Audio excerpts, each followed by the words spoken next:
이 세상은 마치 전쟁터와 같습니다. 이 세상에서 살면서 우리는 늘 위기를 넘나들죠.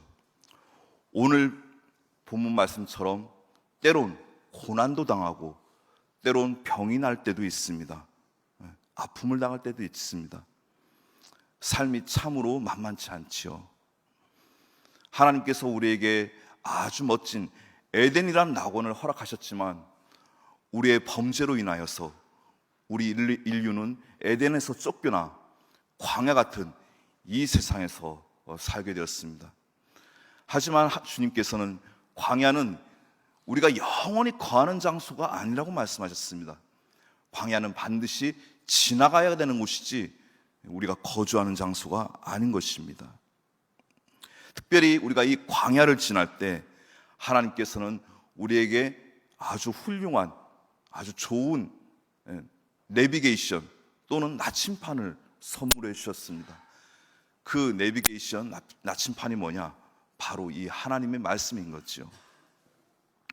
이 말씀을 통해 우리는 광야 가운데서 하나님이 원하시는 그 방향으로 갈 수 있고, 하나님이 뜻하시는 그 목적지로 우리는 끊임없이 그 광야에 녹록치 않은 상황 가운데서도 우리는 걸어갈 수 있는 것입니다. 사실 우리가 읽은 이 야고보서는요, 초신자들이 읽기에는 굉장히 소화하기 힘든 책이에요.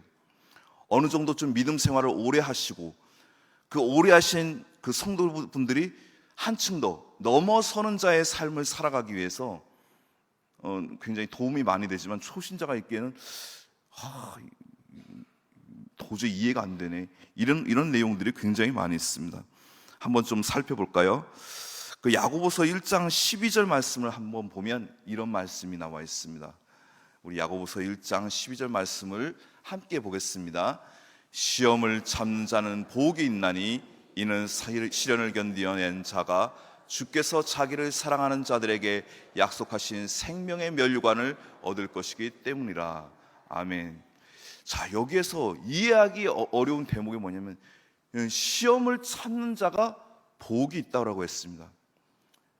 신앙생활을 어느 정도 오래 하신 분들은 이 부분이 어느 정도는 이해가 되지만, 처음 신앙생활 하신 분들은 도대체 어떻게 시험을 참으면 복이 있다고 얘기하냐, 시험은 어떻게든 피해가야 되고 어떻게든 그냥 돌아서 가야지, 그걸 참고 넘어가야 복이 있다라고 말씀할 수 있냐, 이렇게 받아들이기 쉽지요. 자, 그렇죠. 또 2절 말씀 한번 볼까요? 1장 2절 말씀 한번 보겠습니다. 시작. 내 형제들아, 너희가 여러 가지 시험을 당하거든 온전히 기쁘게 여기라. 아멘. 이건 더 이해가 안 됩니다. 시험을 당할 때 기뻐하래요. 이게 말이 됩니까? 지금 불이 났는데 집에 불 났다 춤출 사람이 누가 있겠습니까? 지금 막 병이 나서 아파 죽겠는데 그거 가지고 그냥 하나님께 하나님, 나한테 병이 와서 감사합니다, 이렇게 고백할 수 있는 사람이 과연 제정신일까요? 그렇지만 이 가운데는 굉장히 심오한 뜻이 있습니다. 우리가 읽은 이 야고보서는요, 사실상 우리가 믿음 생활하면서 행함을 굉장히 강조하는 책입니다. 액션을 강조하죠. 우리가 믿는 것으로 중요한 것이 아니라 우리가 믿는 대로 사는 것, 행하는 것, 이것을 굉장히 중요시합니다. 아울러서 이 행함과 더불어 야고보서에서 강조하는 내용은 바로 기도입니다. 교회사의 전승에 의하면 이 야고보 사도가 어느 정도의 기도의 사람이었냐, 이 야고보 사도 그 별명이 낙타무릎이었답니다. 낙타무릎.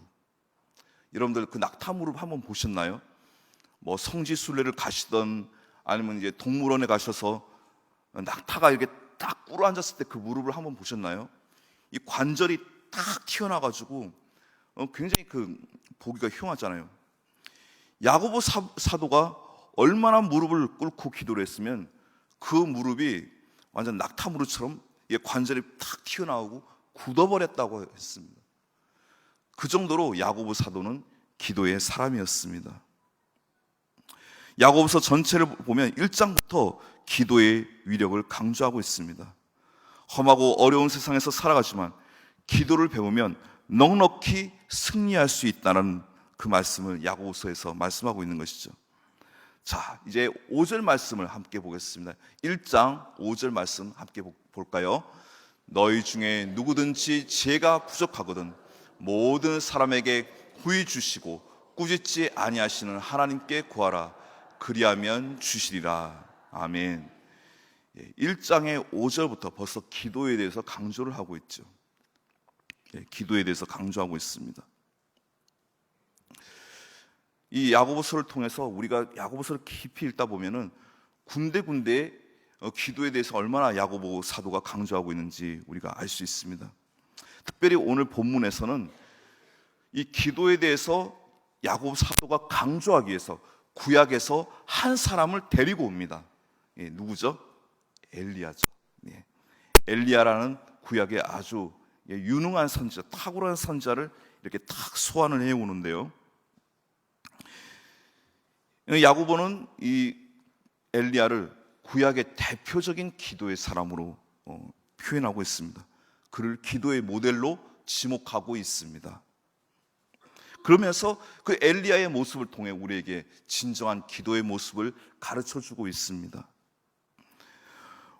본문 5장 17절을 보면 엘리야는 우리와 성정이 같은 사람이라고 했습니다. 성정이 같은 사람. 자, 성정이 같은 사람이 뭐냐면, 자, 엘리야가 굉장히 참 대단한 선지자잖아요. 그의 공적을 보면은 정말 이 사람 맞아 이렇게 느낄 정도로 훌륭한 공적들이 많습니다. 죽은 과부의 아들도 살리고요. 또 바알과 아세라 선지자 850명과 본인 혼자 850대 1로 싸워서 갈멜산에서 이겼습니다. 또 어떤 일을 행했죠? 엘리야는 성경에 나오는 인물 중에서 죽음을 경험하지 않고 천국에 올라간 사람입니다. 뭘 타고 올라갔죠? 불마차 불병거를 타고 천국에 올라간 사람이에요. 그만큼 대단한 사람입니다. 그런데 오늘 야고보 사도는 이러한 엘리야가 우리와 성정이 같다. 그러니까 우리와 별반 다름이 없다라는 거예요. 다를 게 없다라는 거예요. 자, 엘리야가 이렇게 대단하지만 한편으로는 굉장히 연약한 사람이었습니다. 자, 850대 1로 갈멜산 전투에서 이겼지만 이세벨이 협박을 하죠. 너 가만두지 않겠다. 죽이겠다. 이렇게 협박을 하니까 어떻게 됐죠? 그냥 아주 완전히 불나게 도망갔잖아요. 열심히 도망가서 나중에는 로덴나무 아래서 탈진해서 차라리 제 목숨을 거두어 가십시오. 더 이상 내가 살 용기가 없습니다.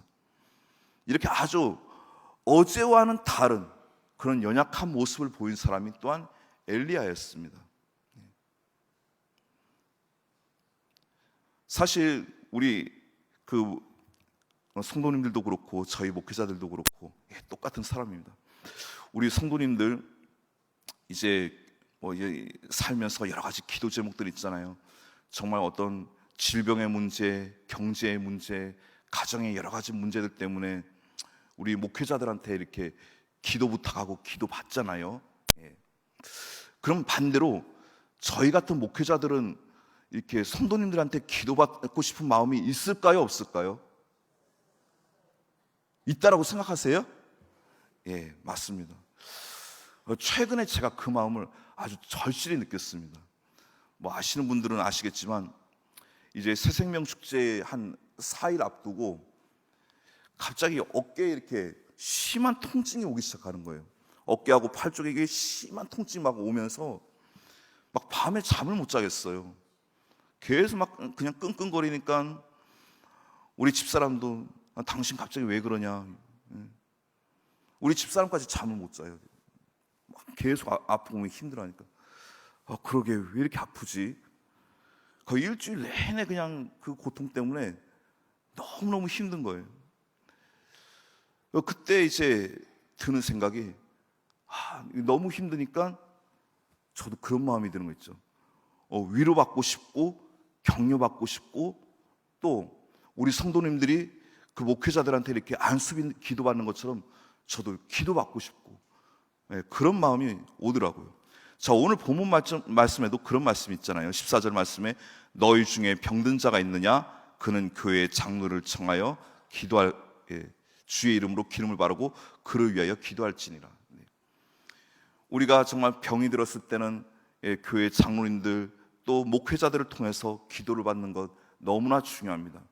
근데 반대로 뒤집어서 생각했을 때 저희 이제 목회자들도 때로는 기도를 받고 싶다는 거예요.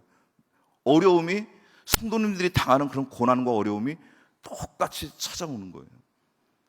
이 병원에 가니까 그 병 이름이 윤활낭염이라고 해가지고 어깨와 팔 사이에 이어지는 그 관절, 이 관절과 근육에 심한 염증이 생겼다는 거예요. 병원에서 그런 거예요. 야, 이거 굉장히 아픈데 어떻게 일주일 넘게 이렇게 참으셨습니까?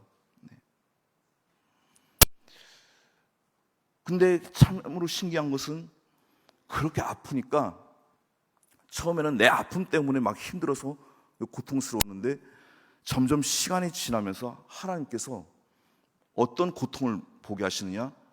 우리 교구 식구들 가운데 암에 걸려서 고통받는 성도들의 그 고통을 보게 하시더라고요. 저희 팔의 이 고통을 통해서. 또 여러 가지 삶의 질병으로, 문제로 인하여서 밤잠 못 이루는 그런 문제 가운데 있는 성도들의 그런 마음의 고통을 보게 하시더라고요. 그래서 처음에는 하나님 너무 아파요, 힘들어요 막 이렇게 기도하다가 나중에는 하나님, 그 집사님 얼마나 아플까요? 얼마나 힘들까요? 그 가족들 옆에서 얼마나 힘들까요?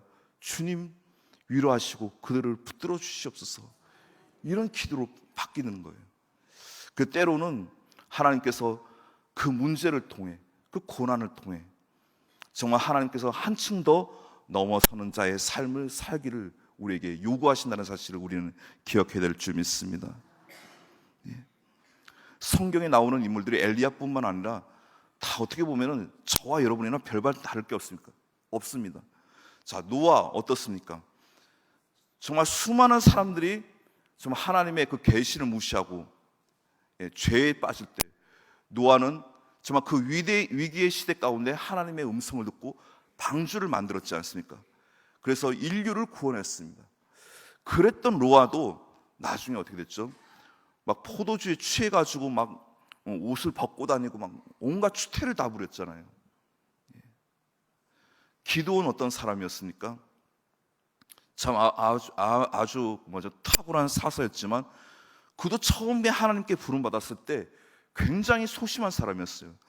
분명히 하나님께서 천사까지 보내서 내가 너를 쓰겠다 이렇게 말씀을 해주셨음에도 불구하고 그 양털 증표하시잖아요. 하나님, 그래도 저 잘 모르겠습니다. 만약에 하나님 내일 이 양털이만 젖어 있고 땅이 말라 있으면 내 믿겠습니다. 그래서 하나님이 그 증표를 또 그대로 보여주셨어요. 근데 그래도 또 못 믿고 하나님, 그래도 저 모르겠어요. 내일 이 땅만 젖어 있고 양털만 말라 있으면 저를 택하셨다는 거 저 믿겠습니다. 이만큼 기도는요 의심이 많고 소심한 사람이었어요. 그럼에도 불구하고 하나님께서 기도원을 사용하셨다는 것입니다. 우리가 뭐 잘나고 똑똑해서 하나님이 사용하시는 게 아니에요. 하나님이 우리를 부르시고 택하셨기 때문에 우리가 쓰임 받는 겁니다. 그러니까 우리가 큰 착각에 빠지면 안 됩니다. 우리는 사실 어떻게 보면 이 연약한 종이 한 장에 불과합니다. 종이 한 장. 자, 이 연약한 종이 한 장, 그냥 이 자리에서 찢으면 어떻게 되죠? 찢어집니다. 근데 이 종이가 아주 든든한 어떤 콘크리트, 어떤 조각이나 이런 든든한 책에 접착제에 딱 붙였다고 생각을 해보세요. 이 종이 찢을 수 있을까요? 더 이상 이 종이는 찢을 수 없습니다. 왜요? 이 종이와 이제 이 책과 하나가 됐기 때문에 더 이상 이 종이를 찢을 수가 없습니다. 우리도 연약하고 부족하지만 하나님께 딱 이렇게 붙어 있으면은 세상의 그 어떤 권세도 우리를 찢지 못하고 우리를 누르지 못하고 우리를 패배시키지 못할 줄 믿습니다. 그렇기 때문에 우리가 하나님께 이 위기의 시대에 딱 붙어있는 저와 여러분이 되시기를 주님의 이름으로 축원드립니다. 엘리야가 어떤 사람인지 좀 더 살펴보겠습니다. 엘리야는요, 정말 하나님께 간절히 기도해서 3년 6개월 동안 이스라엘에 비를 못 내리게 했던 사람입니다. 왜 그랬을까요? 왜 그런 기도를 하면서 그 이스라엘 땅 가운데 재앙이 오게 했을까요? 당시에 이스라엘 사람들은 아주 심각한 우상 숭배에 빠져 있었습니다. 바알을 숭배하는 아주 심각한 우상 숭배에 빠져 있었어요. 그래서 엘리야가 비를 내리시는 분은 니들이 믿는 우상 바알이 아니라 여호와 하나님이시라는 것을 온전히 확실히 가르쳐 주기 위해서 그가 간절히 기도해서 3년 6개월 동안 비를 못 내리게 했습니다. 어떻게 보면은 엘리야는 그 위기를 넘나들면서 기도를 배웠던 사람입니다. 우리가 진정한 기도, 온전한 기도가 하나님 앞에 드려지는 그 타이밍이 언제일까요? 바로 위기의 시간입니다. 위기의 타이밍 때 우리가 온전한 기도가 제대로 드려지는 겁니다. 엘리야의 그 모든 삶의 여정들을 살펴보면 위기의 순간순간이었습니다. 자, 엘리야가 처음 부름받았을 때 어땠나요? 엘리야가 그레이 시내가에 머물러 있을 때 시내가 다 말라버렸죠. 그리고 또 어떤 일이 있었습니까? 가루 한 움큼과 기름 조금으로 음식을 먹고 죽으려는 그 과부와 가족들이 있었을 때 또 그들을 살리는 역사도 경험했잖아요. 위기가 찾아오면 어떻게 해야 됩니까? 위기가 닥치면 보통 사람들은 퇴로를 찾아요. 퇴로나 우회로를 찾죠. 우회에서 돌아갈 수 있는 방향이나 뒤로 빠져서 돌아갈 수 있는 방향. 어떻게 하면 이 위기를 피할 수 있을까? 가급적이면 이 위기를 빨리 벗어날 수 있는 그 타협함을 찾게 돼 있죠. 근데 그러면 안 돼요. 오히려 하나님께서는 위기를 기회로 삼으라고 말씀하셨습니다. 위기를 통해 우리는 기도를 배워야 됩니다. 위기와 고난은 우리에게 한 번만 찾아오는 게 아니라 항상 찾아옵니다. 예수 믿는다고 위기가 안 찾아온다? 그거 아닙니다. 예수 믿는다고 암에 안 걸립니까? 안 그렇잖아요. 이미 여러분들 삶의 지금 여정 가운데 경험하고 있지만 예수 믿어도 암에 걸립니다. 오늘 새벽기도 끝나고 나갔다고 교통사고 안 난다는 보장이 있습니까? 교통사고 날 수 있어요. 믿는다고, 우리가 예수님을 믿는다고 위기가 피해가는 게 아니에요. 오히려 위기가 더 찾아올 수 있습니다. 왜요? 사단이 욥을 시험했던 것처럼, 그래, 네가 믿는 하나님이 얼마나 대단한지 한번 보자 하고 사단이 우리의 믿음을 꺾어버리기 위해서 시험할 수도 있고, 또는 하나님께서 우리의 믿음을 한층 더 넘어서는 온전한 자로 더 성장시키기 위해 우리에게 테스트 개념으로 시험할 수도 있기 때문에, 우리가 예수를 믿기 때문에 위기가 안 찾아온다 이런 생각은 아예 안 하시는 게 좋습니다. 위기는 한 번만 오는 게 아니에요. 또 찾아오고 또 찾아옵니다. 그것으로 끝나면 좋겠는데 위기는 또 옵니다. 그렇지만 또 와도 괜찮습니다. 왜요? 그 위기를 통해서 우리는 하나님께 온전한 기도를 드릴 수 있기 때문입니다. 고난이 와도 괜찮습니다. 기도를 배우지 않은 상태로 위기를 계속 맞으면 문제가 될 수 있죠. 오히려 그 고난 가운데, 위기 가운데 더 깊이 그 수렁에 빠질 수 있지만, 우리는 이미 위기를 통해서 하나님께서 기도할 수 있는 이 기도의 훈련과 무기를 주셨기 때문에 우리는 이 위기의 상황 가운데 기도할 수 있는 것입니다.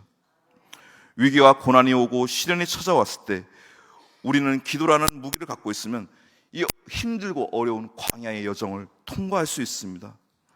우리의 기도를 통해 하나님께서 하나님의 능력과 은혜를 드러내기를 원하십니다. 오히려 평안한 상태에서 우리가 기도하기는 진짜 힘들어요. 아마 경험해 보시면 알겠습니다.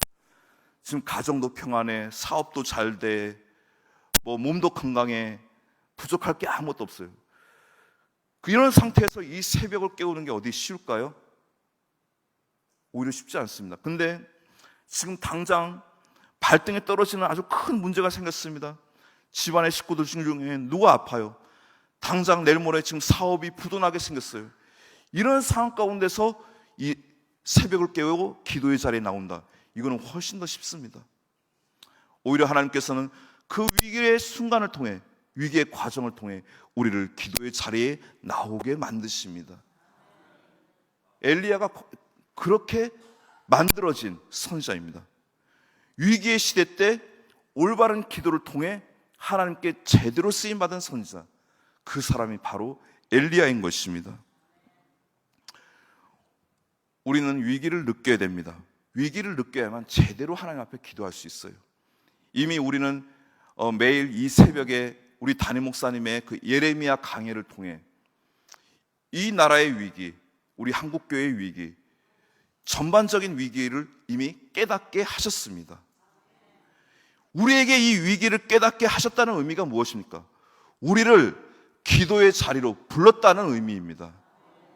위기를 깨닫고도 기도하지 않으면 그거는 우리가 불순종하는 거예요.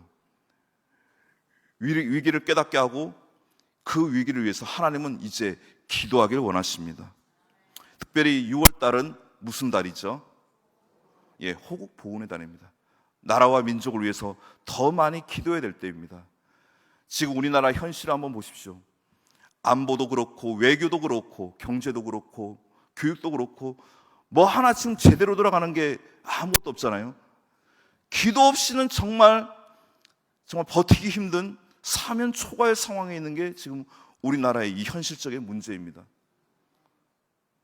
정말 우리 나라와 민족을 위해서, 국가 정말 지도자들을 위해서 기도해야 되고, 그리고 무엇보다 이 우리나라의 영적인 아주 중요한 역할을 하는, 영적인 지대 역할을 하는 한국교회와 또한 지도자들을, 한국교회 목회자들을 위해서 기도해야 될 줄 믿습니다. 이 6월달에 더욱더 나라와 민족을 위해서 기도하기를 원합니다. 16세기 스코틀랜드의 종교 개혁자 중에서 존 낙스라는 사람이 있었습니다. 이 존 낙스라는 스코틀랜드의 종교 지도 개혁자가 있었는데, 이 사람은 정말 말 그대로 단순한 종교 개혁자가 아닌 기도하는 사람이었습니다. 저는 이분을 종교 개혁자로 평가하기 이전에 16세기 스코틀랜드의 엘리야로 평가하고 싶습니다. 저 개인적으로는 16세기 스코틀랜드의 엘리야. 자, 스코틀랜드가 어떤 나라죠? 영국이 그 4개의 섬으로 이제 구성된 나라잖아요. 그 4개의 섬 중에서 하나를 구성하고 있는 곳이 바로 이제 스코틀랜드죠.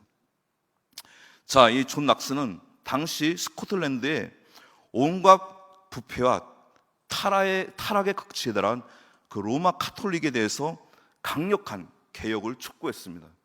마치 루터와 같이, 칼빈과 같이 그 부패한 카톨릭에 대해서 개혁을 촉구했고, 이 존 낙스의 설교는 당시에 많은 사람들의 그 심령을 깨울 정도로 아주 파워풀한 메시지를 갖고 있었습니다. 근데 이 당시에 스코틀랜드의 지도자가 누구였냐면 바로 메리 여왕이었습니다. 이 메리 여왕의 별명이 블러드 메리라는 별명을 갖고 있었습니다. 즉 피의 메리라는 별명입니다. 얼마나 많은 사람들을 이렇게 죽이고 학살하면 이런 별명이 있었을까요? 성경으로 치면 완전히 그 이세벨 같은 여자예요. 완전히. 이 존 낙스의 종교 개혁으로 수많은 이제 그 카톨릭의 어떤 문제가 드러나고 개신교가 이게 흥왕하기 시작하니까 이 카톨릭을 신봉했던 메리 왕은 개신교 목회자들을 이렇게 학살하기 시작했습니다. 그 당시에 메리 왕 때 순교당한 개신교 목회자들이 약 300여 명 정도였다고 합니다. 얼마나 많은 개신교 목회자들이 순교를 당했는지 몰라요. 불에 태워지는 그 화형을 당하고요. 그리고 목을 메이는 그 교수형을 당하고, 그런 식으로 해서 300명 이상이 처형을 당했어요. 자, 이런 상황 가운데 존 낙스는 메리 여왕을 두려워하지 않고 사람을 두려워하지 않고 온전히 하나님을 바라보면서 이렇게 기도했습니다. 주여, 나에게 스코틀랜드가 아니면 스코틀랜드를 주시옵소서. 그렇지 않으면 죽음을 주시옵소서. 이렇게 간절하게 온 마음을 다해 기도를 했다고 합니다. 완전 자기 목숨을 걸고 기도를 했다고 합니다. 이런 기도를 통해서 결국에 1560년에 스코틀랜드의 종교개혁이 성공적으로 이루어집니다. 그리고 그 다음 해에 1561년에 스코틀랜드의 국교가 개신교로 바뀌는 그런 놀라운 역사가 일어났습니다. 이것으로 끝나지 않고 당시에 스코틀랜드의 정치, 문화, 경제가 개신교 입장에서 정말 하나님 말씀의 근거에서 정말 모든 정치 제도와 그 제도권으로 바뀌었다고 합니다. 이러한 그 존 낙스의 종교개혁의 위력을 경험한 메리 여왕은 말년에 이런 고백을 했다고 합니다. 이런 고백을 했죠. 한번 띄워주시겠습니까? 네. 존 낙스 한 사람의 기도가 나의 100만 대군보다 더 무섭다. 이런 고백을 했다고 해요. 그러니까 존 낙스의 종교개혁은 정말 목숨을 건 기도를 통해서 이루어진 기도의 종교개혁이었습니다. 우리가 존 낙스의 이런 기도를 통해서 한 가지 분명히 배워야 될 것이 있습니다. 이 존 낙스가 정말 남겼던 명언 중에서 아주 유명한 명언이 하나 있습니다. 이 명언을 우리가 함께 다 따라해 보면 좋겠습니다. 자, 한번 크게 읽어볼까요? 시작! 기도하는 한 사람이 기도하지 않는 한 민족보다 강하다. 다시 한번 읽겠습니다. 기도하는 한 사람이 기도하지 않는 한 민족보다 강하다. 아멘. 예. 여러분들 정말 믿으십니까? 예. 하나님께서는 기도하지 않는 열방이 아니라 기도하는 여러분 한 사람을 통해 놀라운 일을 행하실 줄 믿습니다. 기도하는 여러분의 한 사람의 기도를 통해 이 나라와 민족을 살리실 줄 믿습니다.